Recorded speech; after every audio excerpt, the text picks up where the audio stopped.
point of this video is to explain how to get ready for surgery.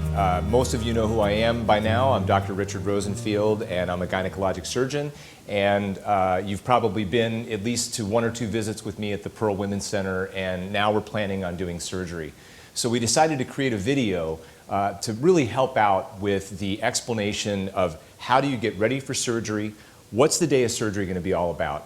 We want to talk about surgical risk, the experience of surgery, and then certainly a little bit about recovery. And we're going to start at the beginning, which is where you are today, and we're going to kind of walk through the whole process of getting you through your surgery. So with me, most of the surgeries that I perform are performed either laparoscopically, which is through a small incision in the belly, or vaginally. And depending on the type of surgery, there may be some little nuances to how you need to get ready for surgery. But in general, there's a few rules that we like to follow when we're getting ready for surgery. The first one is thinking about what do you need to do to prepare to be safe for the operation.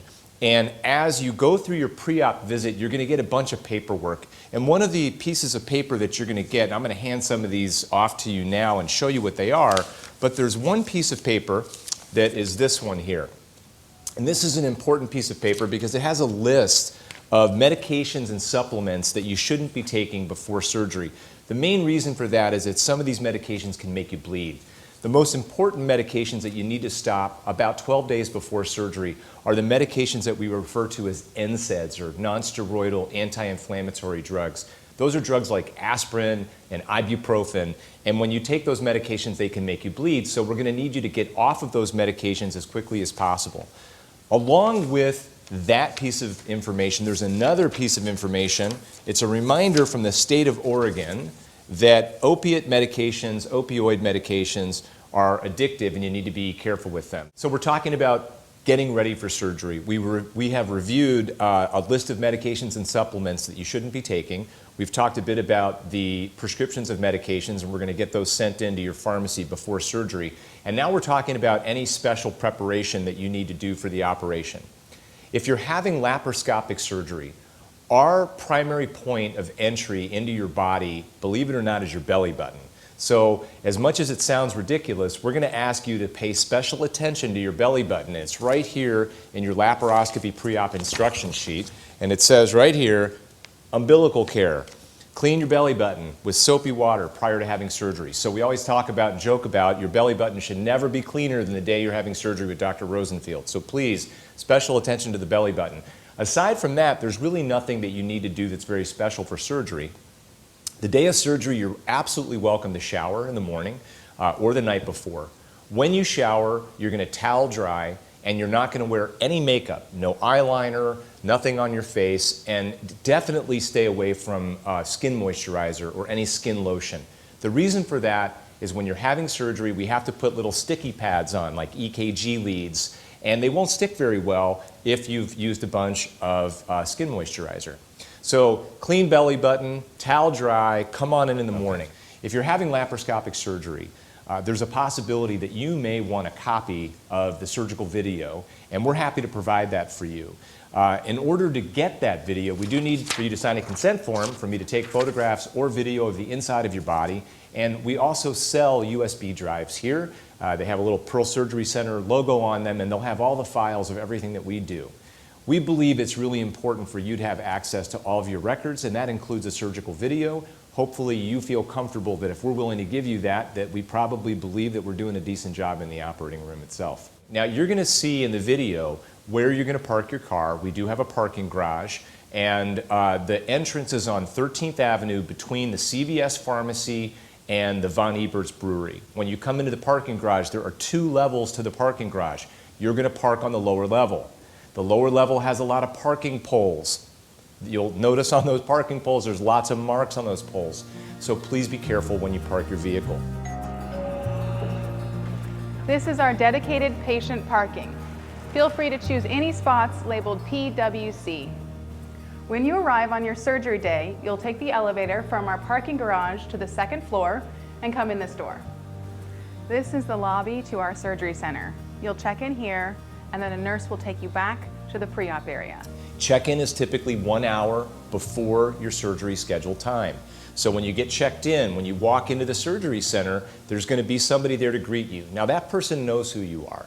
They know what your name is, and they know what type of surgery you're having done. But we are a Medicare certified facility.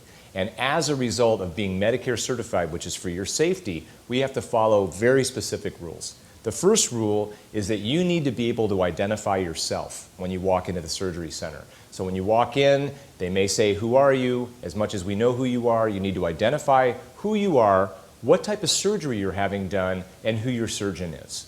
We have to disclose to you that we own the facility. And that's also a Medicare rule. The reason we have to disclose that to you is so you know that the surgery center does actually get paid financially for your operation. You can follow me this way to pre-op.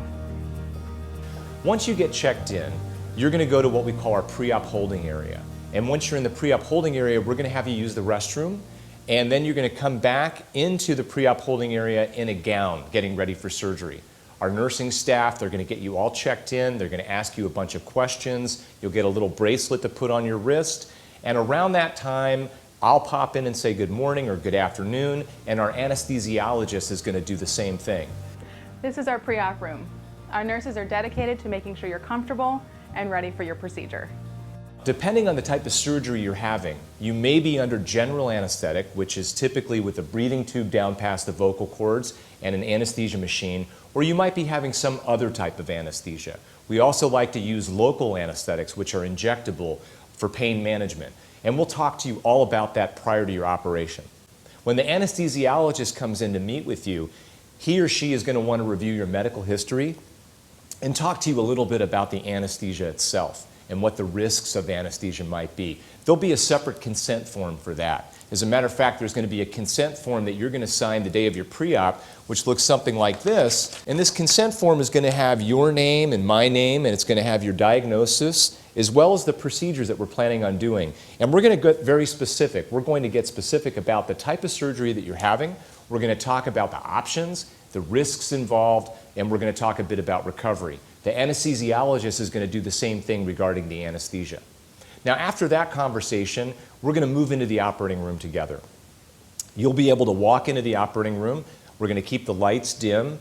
We typically play some music, and if there's a particular type of music that you like to listen to, we would love to know what that is. And the reason for that is everything that we can do to minimize your level of stress before surgery makes the surgical experience better for you. So, we keep you warm, we try to keep you smiling, we try to play some light music in the operating room. We've got this great OR staff that's going to be in the OR as you drift off to sleep. It's going to help with the entire experience. And from your perspective, after coming in, getting checked in, getting an IV started, going into the OR, drifting off to sleep, now it's time for surgery. So I want to talk a little bit about what happens while you're sleeping. So we're going to perform an operation that we've already described to you, and we're going to review in more depth after you've watched this video. During surgery, we use instruments that can cut and they can burn, okay? So we're inside the belly or we're operating vaginally. There are organs in your body that we're trying to take care of, but there's also other organs in your body that we're trying to not injure. In the event of a complication, we want to talk just briefly about what does that mean in a surgical facility like ours. Well, first of all, we have the ability to do completely open surgery and laparoscopic surgery. So if there is a complication, we're going to be able to handle it almost certainly at our facility. But in the rare event of a major complication, we have a level 1 trauma center directly across the bridge out the door here, and that's the Legacy Emmanuel Hospital. We also have Good Samaritan Hospital up the street. We've got Providence Hospitals nearby and the university. I mention these things so you know that we think about complications here. In the event that we have a problem, we would leave the facility and go to a hospital and take care of you there. The likelihood of that happening is incredibly low, but it's important to know about these things when you're having surgery. No one really likes to focus on complications, but of course we have to talk about them because it is a possibility during surgery. Now, once we get through the operation, and from your perspective as a patient, what typically happens is you remember going into the operating room, you lay down on the OR table, you're given some anesthetic, you fall asleep, and then you wake up in the recovery room. Once you're able to eat some crackers, drink some liquid, usually whatever it is that you like, we have various options there, and your pain is under good control, and you can urinate, we're ready to send you home.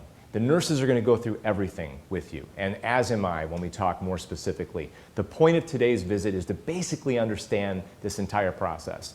So in the recovery room, once you're feeling a little bit more awake from the anesthesia, we're going to move you back to the room that you started in. That's the pre-op holding area. Around that time, we're going to get you ready for discharge. Now, at this point in time, hopefully you've picked up your medications that we've already prescribed at your pre-op visit, and you're going to be ready to go home. You need to have a person there that can get you home. And typically we recommend a family member or a good friend who you feel comfortable disclosing everything about your surgical procedure, because that person is going to be responsible to get you home and to make sure that you're safe. Now, we're going to build this preoperative packet today when we talk. And inside this packet, one of the most important things is going to be my business card. Now, of course, we have copies of this for you, but the thing is, if you need anything at all before, during, or after surgery, you're going to call the same phone number. It's our office number. And if you call our office number and it's after hours, there is an answering service that will answer the phone and direct you to either myself or a covering physician on call if there's a need for that. As far as restrictions after surgery, a lot of it depends on the type of surgery that you're having. The general restrictions after surgery are the following. We typically recommend no intercourse for 4 to 6 weeks after surgery. We can talk more specifically about that. There may be lifting restrictions. Those lifting restrictions are typically about 20 pounds. And again, that's during the first 4 to 6 weeks after surgery. If you're having a hysterectomy, we may have specific recommendations about that. If you're having vaginal surgery, there may be specific recommendations about that. Those recommendations will be discussed individually with your physician prior to surgery. And that's basically it for the pre-op visit. At the end of this video, we're going to have you sit down with either myself or one of our staff, and if you've got questions about this, that's the time to ask those questions, and we'll have plenty of time to talk about this and make sure you feel very comfortable about moving forward with surgery. Thank you very much for your attention to this video, and we hope that you find it helpful.